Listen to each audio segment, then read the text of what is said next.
Hello dear students, अस्सलाम वालेकुम, how are you all. I hope आप सभी अच्छे से होंगे।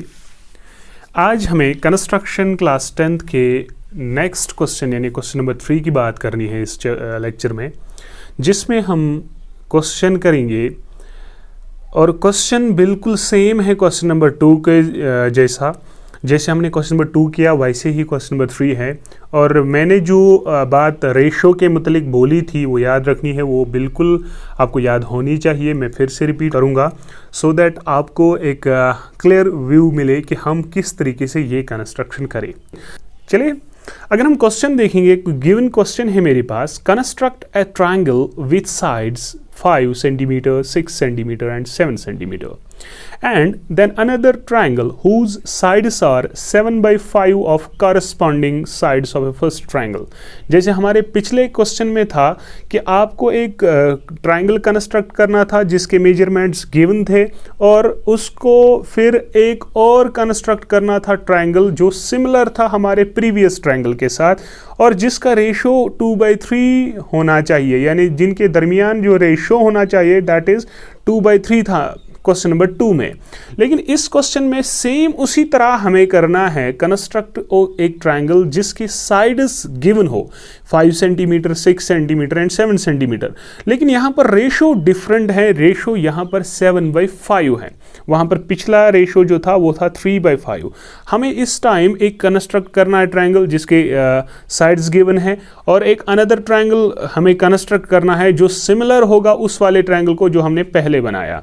लेकिन इस तरीके से कंस्ट्रक्ट करना है कि जो रेशो होगा इन ट्रायंगल्स के साइड्स के बीच में that must be equal to 7/5। वो 7/5 के हिसाब से हमें होने चाहिए। इस ट्रायंगल को किस तरीके से हम कंस्ट्रक्ट करें, बहुत ही आसान प्रोसीजर है, सेम प्रोसीजर है जैसे हमने क्वेश्चन नंबर 2 में किया।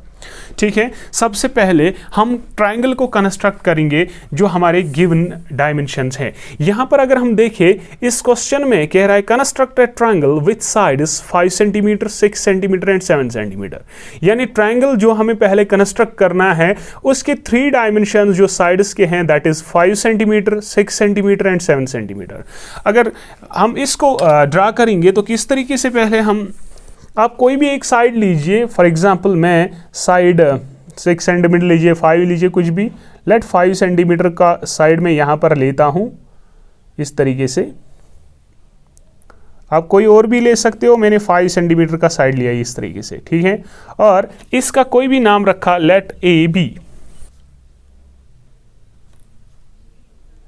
ठीक है, और इसकी लेंथ जो है that must be equal to 5 cm, या आप कोई भी साइड पहले डाल सकते हैं, it is depend upon you, ठीक है। और लाइन ड्रा करने के बाद हमें क्या करना है, हमें कंस्ट्रक्ट करना था ट्रायंगल। अभी एक साइड मैंने 5 cm की जो डिस्टेंस है यहाँ पर लाइन सेगमेंट ड्रा की और उसका नाम रखा ए बी, ठीक है। उसके बाद मैं कोई एक साइड में मेजर करूँगा, मैं 6 cm का मेजर करूँगा इस तरीके से 6 cm मेजर किया स्केल से, आप सभी देख रहे होंगे। और यहाँ से या यहाँ से दोनों में किसी भी एक तरफ से आप 6 या 7 cm की एक आर्क इस तरीके से ड्रा करिए, ठीक है। फिर दूसरे साइड से 7 cm की इस तरीके से आर्क, हमें 7 cm की रेडियस जो है लेनी है यहाँ पर इस तरीके से स्केल से, आप रूलर से देखिए 7 cm की डिस्टेंस लेने के बाद अगर इस पे 6 cm लिया, इस पे हमें 7 cm की डिस्टेंस लेनी है और एक छोटी सी आर्क ऐसे ड्रा करनी है, और वो प्रीवियस आर्क को एक पॉइंट पे टच करेगी, let this point be the required point, और उसको हमें इस B और A से ज्वाइन करना है।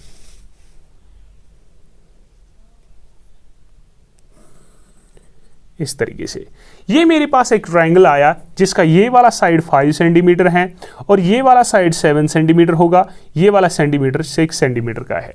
ये हमने कंस्ट्रक्ट किया ट्रायंगल जो हमारे गिवन डायमेंशंस थे। इसके बाद हमें कंस्ट्रक्ट क्या करना था, और एक ट्रायंगल करना है कंस्ट्रक्ट जो इस ट्रायंगल का सिमिलर ट्रायंगल होगा, लेकिन जिसका रेशो इस ट्रायंगल के साइड्स के साथ 7/5 होगा। इस तरीके को इस क्वेश्चन को कैसे करेंगे, जैसे हमारे क्वेश्चन नंबर 2 में हमने किया स्टेप्स, वैसे ही करने हैं। मैंने इससे पहले भी बोला है, आप रेशो को लीजिए। मेरे पास रेशो है 7/5 और इस रेशो को देखने के बाद मैंने बोला था आपको कि अगर मेरे पास जो भी रेशो होगा, उस रेशो का जो डिनोमिनेटर होगा, उस डिनोमिनेटर को मुझे ज्वाइन करना है और सेकंड वन न्यूमरेटर को मुझे पैरेलल डालनी है। ये मैंने बोला था, आपको याद रखना है। ये चीज क्या है, अब देखिए क्या चीज है ये। सबसे पहले हमें एक एक्यूट एंगल ड्रा करना होता है इस ए पे, कोई भी एक्यूट एंगल। लेट मैं कोई एक्यूट एंगल इस तरीके से ड्रा करूं, कोई भी एक्यूट एंगल इस वाले तरीके से, ठीक है, और इसका कुछ भी नाम रखूं, लेट AX, ठीक है। यहां तक कोई प्रॉब्लम नहीं होनी चाहिए। अब पिछले क्वेश्चन में हमने करा था कि जो भी एक्यूट एंगल था, उस एक्यूट एंगल पे हमें डिफरेंट पॉइंट्स हमें मार्क करने थे, और वो पॉइंट्स किससे कहां से हमें लाने हैं, कि कितने पॉइंट्स इस पे डालने हैं, वो आप सीधे रेशो से लाओगे। क्योंकि यहां पर मेरा रेशो है 7/5, ठीक है। और आप देखोगे रेशो में बड़ा वाला नंबर कौन सा है, चाहे वो न्यूमरेटर हो चाहे वो डिनोमिनेटर हो। बड़ा मीन्स बड़ा, यहां पर है 7 बड़ा, तो 7 पॉइंट्स आप इस एक्यूट एंगल पे मार्क करोगे। और इस तरीके से ये पॉइंट्स मार्क करने हैं कि जो उनके बीच वाली डिस्टेंस है वो सेम होनी चाहिए, ठीक है। लेट मैं यहां पर 7 पॉइंट्स जो हैं छोटे छोटे मार्क करता हूं। आप कंपास से भी ड्रा कर सकते हो या स्केल से भी, आपकी मर्जी है। ये रहा 1, तो 7 मार्क्स हमने किए, और इसका नाम आप डिफरेंट तरीकों से रख सकते हो। जैसे मैं यहाँ पर है A, तो मैं यहाँ पर रखूँगा A1, A2, A7 तक, ठीक है। तो जैसे मैंने यहाँ पर मार्क किए पॉइंट्स, और वो पॉइंट कितने पॉइंट्स हमें मार्क करने हैं कि रेशो में जो बड़ा नंबर होगा, चाहे वो डिनोमिनेटर में हो चाहे न्यूमरेटर में हो, उतने पॉइंट्स हमें यहाँ पर मार्क करने हैं। उसके बाद हमें ज्वाइन करना था। ज्वाइन हम कौन सा पॉइंट करते हैं, डिनोमिनेटर वाला पॉइंट। क्योंकि हमारे पास रेशो है 7/5, इसमें न्यूमरेटर जो है वो है 7 और डिनोमिनेटर है 5, यानी हमें डिनोमिनेटर जो है वो ज्वाइन करना है। तो डिनोमिनेटर ज्वाइन करना है, यानी 5 वाला पॉइंट मुझे ज्वाइन करना है इस B से। और यहां पर अगर हम देखें 5 वाला पॉइंट कौन सा है, 1 2 3 4 एंड 5, ये A5 हमें इस B से ज्वाइन करना है। जैसे हमारे कंस्ट्रक्शन में स्टेप्स हैं, तो पहले हम B से इस A5 को ज्वाइन करेंगे, ठीक है। ज्वाइन करने के बाद हमारे पास दूसरा पॉइंट है कि पैरेलल, यानी पैरेलल लाइन। अब हमें सेम प्रोसीजर में हमें एक पैरेलल लाइन इसको भी डालनी है और इसको भी पैरेलल लाइन डालनी है। और वो पैरेलल लाइन कहां से डालनी है, किस पॉइंट से डालनी है, वो भी हमारा रेशो ही बताएगा। क्योंकि मैंने बोला था डिनोमिनेटर को ज्वाइन करना है, जो रेशो के डिनोमिनेटर में होगा उस वाले पॉइंट को इसके साथ ज्वाइन करना है, B वाले के साथ। सेकेंड वन, और जो न्यूमरेटर है, न्यूमरेटर में हमें एक पैरेलल लाइन ड्रा करनी होती है गिवन लाइन को जो हमने पहले डाली, ठीक है। तो यहां पर हम देखेंगे न्यूमरेटर में 7 है, यानी पॉइंट 7 से हमें एक पैरेलल लाइन ड्रा करनी है इस A5B को, ठीक है। तो A7 पॉइंट से हम एक पैरेलल लाइन ड्रा करेंगे। और ये पैरेलल लाइन किस तरीके से ड्रा करनी है, बहुत ही आसान है, सिर्फ आपको ध्यान रखना है कि किस तरीके से करना है, ठीक है। आप कोई भी रेडियस कंपास की खोलोगे, आप कोई भी रेडियस अपने हिसाब से खोलोगे और इस A5 पॉइंट्स पे जो है लगाओगे, ठीक है, इस तरीके से, और एक आर्क ड्रा करोगे, इस तरीके से आर्क ड्रा करनी है, ठीक है। आर्क ड्रा करने के बाद हमें रेडियस बिल्कुल चेंज नहीं करनी है, और 7 पॉइंट पे आपको वही आर्क एक 7 पॉइंट से एक इस तरीके से आर्क खींचनी है। और उसके बाद हमें इस वाली छोटी आर्क को मेजर करना है, जैसे हम पिछले भी क्वेश्चन में कर रहे थे, और इससे यहां से यहां तक मेजर किया, ठीक है। मेजर करने के बाद हमें क्या करना है, इस पॉइंट के इस पॉइंट से हमें इस तरीके से कंपास लेना है और एक आर्क इस तरीके से ड्रा करनी है। वो प्रीवियस आर्क को किसी एक पॉइंट पे टच करेगी, और वो पॉइंट जो है उस पॉइंट के थ्रू हमें एक लाइन इस A7 के थ्रू डालनी है। जैसे मैं इस A7 और इस पॉइंट को मिलाकर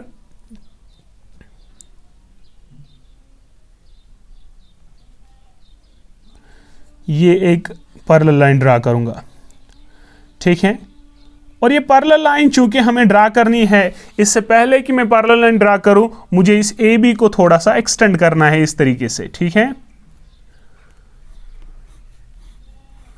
ठीक। और ये जो हमने पैरेलल लाइन ड्रा की, इस प्रोड्यूस्ड ए बी को किसी एक पॉइंट पे टच करेगी,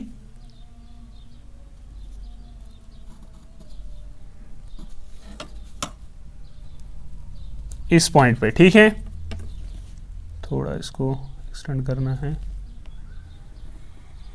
इस तरीके से। और उसके बाद हमें नेक्स्ट इस बी, इसका नाम आप सी रखिएगा, जो हमने वो पहला पॉइंट रखा था सी।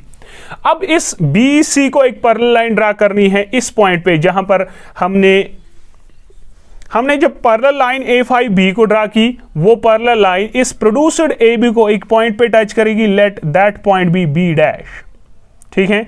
और अब इस B डैश के थ्रू एक पैरेलल लाइन ड्रा करोगे आप BC को, और वो भी सिमिलर प्रोसीजर से हमें किस तरीके से लाइन ड्रा करनी है, हमें उसके लिए भी हम क्या करें, इस B पॉइंट पे लेकर एक छोटी सी आर्क किसी भी रेडियस की ड्रा करेंगे।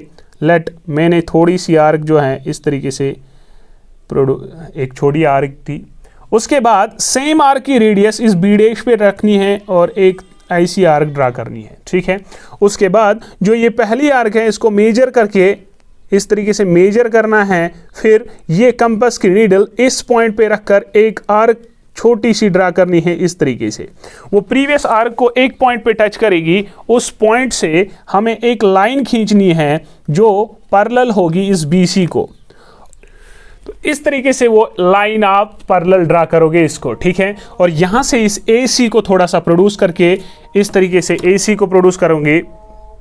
प्रोड्यूस करने के बाद वो इस पैरेलल लाइन को किसी एक पॉइंट पे टच करेगा इस तरीके से। ये क्वेश्चन के ऊपर से जा रहा है, लेकिन आई होप कि आपको अंडरस्टैंड किया होगा, ठीक है। तो ये पॉइंट जो है, इस पॉइंट का नाम आप C डैश रखोगे, ठीक है। इस पॉइंट का नाम आप C डैश इस तरीके से रखोगे, ठीक है। आप अलग पेज पे बनाना, क्योंकि ये यहाँ पर थोड़ा सा इसके बीच में हुआ, ठीक है। तो यहाँ पर जो ये triangle A B dash C dash बना, this is the required similar triangle, जो इस ABC को सिमिलर होगा, और इसको इसके साथ जो रेशो होगा वो होगा 7/5। तो आई होप ये क्वेश्चन आपको क्लियर हुआ होगा कि किस तरीके से हमें इनके स्टेप्स जो है करने हैं। अब यही स्टेप्स जो हमने किए वो हम यहां पर लिखेंगे, that are the steps of construction, ठीक है। ओके, तो हम स्टेप्स ऑफ कंस्ट्रक्शन देखें। इस स्टेप्स ऑफ कंस्ट्रक्शन से आपकी जो फिगर की कंस्ट्रक्शन है वो भी आपको क्लियर हो जाएगी, ठीक है। तो सबसे पहले आप एक लाइन सेगमेंट ड्रा करोगे 5 सेंटीमीटर। ये आपकी मर्जी है, आप 5 सेंटीमीटर करिए, 7 करिए या 6 करिए, कोई प्रॉब्लम नहीं है। तो मैंने 5 सेंटीमीटर का एक लाइन सेगमेंट यहाँ पर ड्रा किया 5 सेंटीमीटर, और उसके बाद A और B को सेंटर मान के दो आर्क्स, एक तो 7 सेंटीमीटर की, दूसरे की 6 सेंटीमीटर की, दो आर्क्स जो है ड्रा की, जिन्होंने इंटरसेक्ट किया एक पॉइंट C पे।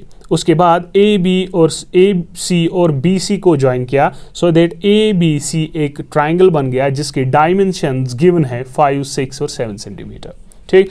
अब इसी ट्राइंगल के लिए जो मुझे इसी ट्राइंगल के अकॉर्डिंग जो मुझे सिमिलर ट्राइंगल बनाना है, जिसके साथ इनके साइड्स का रेशो होगा 7/5, वो किस तरीके से हमें कंस्ट्रक्ट करना है, उसके लिए हमने एक रे AX ड्रा रे AX making an acute angle with AB, जो AB के साथ एक्यूट एंगल बनाती है with line AB on opposite side of vertex C, जो किसके अपोजिट साइड होगा, इस वर्टेक्स C के अपोजिट वाले यानी नीचे वाले साइड की तरफ हमें ये रे ड्रा करनी है। उसके बाद जो हमारे पास रेशियो गिवन है दैट इज 7/5, उसमें जो बड़ा नंबर है उतने पॉइंट्स हमें इस AX पे लोकेट करने हैं, दैट इज 7 पॉइंट्स, ठीक है। वही लिखा लोकेट 7 पॉइंट्स, उनका नाम हमने रखा A1 A2 up to A7 नाम रखा, ठीक है। आप कुछ भी रख सकते हो। और इस तरीके से ड्रा करने हैं कि जो भी इन पॉइंट्स के बीच में डिस्टेंस होगी वो सेम होनी चाहिए, दैट इज A1 के बीच में जो डिस्टेंस होंगी वही होनी चाहिए A1 A2 के बीच में, वही होनी चाहिए A2 के A3 के बीच में, एंड सो ऑन A6 और A7 के बीच में, ठीक। उसके बाद मसला है कि ज्वाइन कौन सी लाइन करनी है और पैरेलल कौन सी लाइन करनी है, ठीक है। इससे पहले भी मैंने आपको बोला था कि अगर डिनोमिनेटर वाला है तो इसको ज्वाइन करना है, न्यूमरेटर वालों को पैरेलल ड्रा करना है, यानी जो 0.5 पोजीशन पे होगा उसको हमें इस B पॉइंट के साथ ज्वाइन करना है। उसके बाद हमने क्या किया, ज्वाइन A5B को ज्वाइन किया। उसके बाद इस A जो न्यूमरेटर में है उस पॉइंट से पैरेलल लाइन इस वाले लाइन को डालनी है। तो इस A7 पॉइंट पे हम एक parallel line A B dash draw करेंगे इस A5B को, जो इस प्रोड्यूस्ड AB को 8 पॉइंट B डैश पे टच करेगी। उसके बाद उस B डैश के थ्रू एक और पैरेलल लाइन इस BC को ड्रा करोगे जो प्रोड्यूस्ड AC को 8 पॉइंट C डैश पे यहां पर टच करेगी। ठीक है, तो जो हमारे पास triangle A B dash C ये बड़ा वाला ट्राइंगल बन गया, यही हमारा रिक्वायर्ड ट्राइंगल है और यही हमने ये स्टेप्स ऑफ कंस्ट्रक्शन में लिखा। ठीक है, क्लियर? आई होप ये क्लियर हुआ होगा। अगर कोई भी प्रॉब्लम है तो प्लीज कमेंट सेक्शन में लिखिए। ठीक है, इसके बाद हम देखेंगे जस्टिफिकेशन। तो अगर हम जस्टिफिकेशन देखें, जस्टिफिकेशन में करना क्या है? हमें जस्टिफिकेशन में यही करना है कि जो हमने ट्राइंगल वाकई में बनाया that is A B dash and C, वो इस ट्राइंगल ए बी सी के साथ जो है इनके कारस्पॉन्डिंग साइड्स के हिसाब से किस रेशो में है? 7/5 के रेशो में। ठीक है, तो हमें प्रूव करना है दैट ए बी डैश वाला साइड जो है वो 7/5 ऑफ ए बी होना चाहिए। यानी हमें प्रूव करना है that A B dash is equal to 7/5 times of A B. इसी तरह B dash C dash is equal to 7/5 times of B C. इसी तरह A C dash is equal to 7/5 times of A C. ये चीज हमें prove करनी है justification में। ठीक है, वही हमारे इस क्वेश्चन का मतलब है। ठीक है, तो इसको किस तरीके से करेंगे? जैसे हमने पिछले क्वेश्चन नंबर 2 की जस्टिफिकेशन की, सेम प्रोसीजर से हमें यहां पर भी जस्टिफिकेशन करनी है। ठीक है बेटा, तो इसको किस तरीके से हम जस्टिफाई करें? सबसे पहले मैं इस ट्राइंगल A7 और B डैश को देखूंगा, जहां पर A5B जो है ये पैरेलल है इस A7 B डैश को। तो वही मैं लिखूं, इस तरीके से जस्टिफिकेशन है इन ट्राइंगल किसमें A7 B dash A7 B dash, जिसमें क्या है AB इज पैरेलल टू किसके साथ? A7 B डैश के साथ। और अगर यहां पर ये चीज पैरेलल है तो हमने 10th क्लास में ट्राइंगल्स में पढ़ा है कि जब भी एक ट्राइंगल में एक लाइन किसी एक साइड को पैरेलल होती है तो जो दो बचे हुए साइड्स है उनके कारस्पॉन्डिंग साइड्स का रेशो सेम होता है। इसको हम कहते हैं बेसिक प्रोपोर्शनैलिटी थ्योरम। तो हम क्या लिख सकते हैं? Therefore A5 by A5 A7 is equal to AB divided by B dash। ये A5 divided by A5 A7 is equal to AB divided by B dash। इसको हम क्या कहेंगे? Basic proportionality theorem. ठीक है, तो चूंकि हमारे पास जो ये A5 तक हैं ये 5 इक्वल पार्ट्स है और यहाँ से ये 2 इक्वल पार्ट्स है। इट मीन्स जो ये A5 divided by A5 A7 है ये बराबर किसको होगा? 5/2, क्योंकि यहाँ तक 5 इक्वल पार्ट्स हैं, यहाँ से 2 इक्वल पार्ट्स है, यानी ये जो रेशो है ना दैट इज 5 डिवाइडेड बाई 2। तो हम लिखेंगे but A5 divided by A5 A7 is equal to A5 A तक 5 है डिवाइड बाई ये A5 A7 तक 2 हिस्से हैं, 2 इक्वल पार्ट्स। तो ये 5 अगर हैं तो हम लिखेंगे देयरफॉर ये चीज AB divided by B dash is equal to, इसके बदले 5/2 दैट इज 5 डिवाइडेड बाई 2। यहाँ तक कोई प्रॉब्लम नहीं होनी चाहिए, बहुत ही आसान है। कहता हूँ which implies B dash divided by AB is equal to, ये 5 से बढ़ गए ये बनेगा 2 डिवाइडेड बाई 5। ठीक है, इसके बाद एडिंग बोथ साइड्स बाई 1, दोनों तरफ मैं 1 करूंगा, एडिंग बोथ साइड्स बाई 1 दोनों तरफ इसको ऐड करूं तो ये बनेगा इस तरीके से B dash divided by AB plus 1 is equal to 2 divided by 5 plus 1। ठीक है, तो ये बनेगा इस तरीके से B डैश प्लस ये ऊपर जाएगा AB divided by AB is equal to 2 plus 5 divided by 5। तो B B dash plus A B dash plus this A B is equal to A B dash. तो इसको मैं लिख सकता हूँ A B dash divided by A B is equal to 5, ये हुआ 7 divided by 5। तो इसको ऊपर चढ़ाएंगे तो इसका नाम आप रखेंगे कैपिटल ए, ठीक है। तो इसको इस तरीके से लिख सकते हैं which implies A B dash is equal to, ये ऊपर जाएगा 7/5 ऑफ ए बी। अब देखो एक रिजल्ट हमने प्रूव किया that A B dash is equal to 7/5 of A B, ठीक है। अब इसी तरीके से अगर हम दूसरे रिजल्ट इनको देखेंगे तो यहाँ पर थोड़ा सा इस तरीके से मैं लिखूँगा सो दैट एक ही पेज पे पहुँचाए, इस तरीके से, ठीक है बेटा, ठीक। अब यहाँ पर देखिए, उसके बाद हम इस ट्रायंगल की बात करेंगे A B dash C dash की, इस वाले ट्रायंगल में। नाउ इन ट्रायंगल किसकी, A B dash C dash, A B dash C dash, इस ट्रायंगल में जहां पर बी सी पैरेलल है बी डैश सी को, जहां पर बी सी पैरेलल है किसको, बी डैश सी डैश को, ठीक। अगर ये पैरेलल हैं इट मीन्स ये वाला एंगल और ये वाला एंगल बराबर होगा, ये वाला एंगल और ये वाला एंगल बराबर होगा, यानी इस छोटे वाले ए बी सी का ये दो एंगल्स इस बड़े वाले A B dash C triangle के इस B dash C dash angle को बराबर होंगे। तो यहाँ पर हम लिख सकते हैं, यहाँ पर angle C is equal to angle C dash और angle B is equal to angle B dash. क्यों? क्योंकि ये दोनों कॉरस्पॉन्डिंग एंगल्स हैं और वो तभी इक्वल होते हैं जब बेटा हमारे पास लाइन्स पैरेलल होंगे। तो ये कॉरस्पॉन्डिंग एंगल्स हैं, तो ये इक्वल होते हैं जब लाइन्स पैरेलल होंगे। तो अगर ये पैरेलल हैं तो हम कह सकते हैं कि triangle A B C is similar triangle A dash B dash C. तो प्रूव हुआ सिमिलर हैं, अब रेशो देखना है। तो हम लिख सकते हैं therefore triangle A B C is similar triangle किसके साथ, A B dash C dash के साथ। तो सिमिलर हुआ, ठीक है। तो यहां से हम जब सिमिलर ट्रायंगल्स आए तो रेशो सेम होगा, तो हम लिख सकते हैं A B by A dash B dash, यानी A B divided by A B dash is equal to B C divided by B dash C dash is equal to A C divided by A C dash A C dash, ठीक है। ये चीज़ हमने triangles में बड़े अच्छी तरीके से पढ़ी है। चूंकि मेरे पास गिवन है A B dash divided by A B is equal to 7/5, तो यहाँ पर है A B divided by A B dash.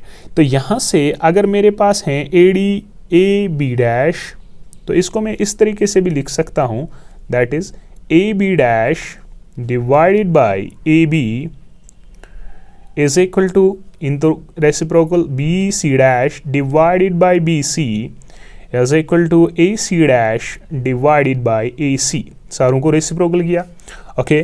तो यहाँ पर A से हमें इसका रेशो पता है, दैट इज इक्वल टू 7/5। तो सब्स्टिट्यूट करिए तो ये आएगा इस तरीके से 7 divided by 5 is equal to BC dash divided by BC, और इसी तरीके से ये भी इसी को बराबर, तो हम लिख सकते हैं and A C dash divided by A C is equal to 7/5 A B, ठीक है।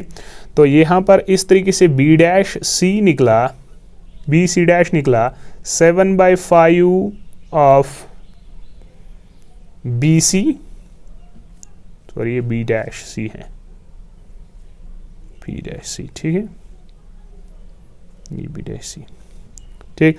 तो बी सी निकला, बी डैश सी डैश निकला 7/5 और बी सी, और इसी तरीके से वो भी निकला A C dash is equal to 7/5 of A C. तो यही हमारे पास रिक्वायर्ड जो रेशोज निकालने थे वही थे, यानी जो हमने बड़ा वाला ट्रायंगल ए बी डैश सी बनाया उसके साइड्स जो है वो 7/5 रेशो के हिसाब से उस ए बी सी के साथ कॉरस्पॉन्डिंग साइड्स के साथ होंगे, ठीक है। तो आई होप ये क्वेश्चन आपको क्लियर हुआ होगा। ये हमारे इस क्वेश्चन में हमने देखा कि इसकी कंस्ट्रक्शन भी, इसकी स्टेप्स ऑफ कंस्ट्रक्शन भी, और अब इसकी जस्टिफिकेशन भी। अगर कोई भी क्वेश्चन में प्रॉब्लम है तो प्लीज़ कमेंट सेक्शन में लिखिए, हम उसे रिजॉल्व करने की कोशिश करेंगे। अगर वीडियो अच्छा लगा तो प्लीज़ इसको शेयर करिए और चैनल को सब्सक्राइब करना ना भूलिए। Thank you. अल्लाह हाफिज़।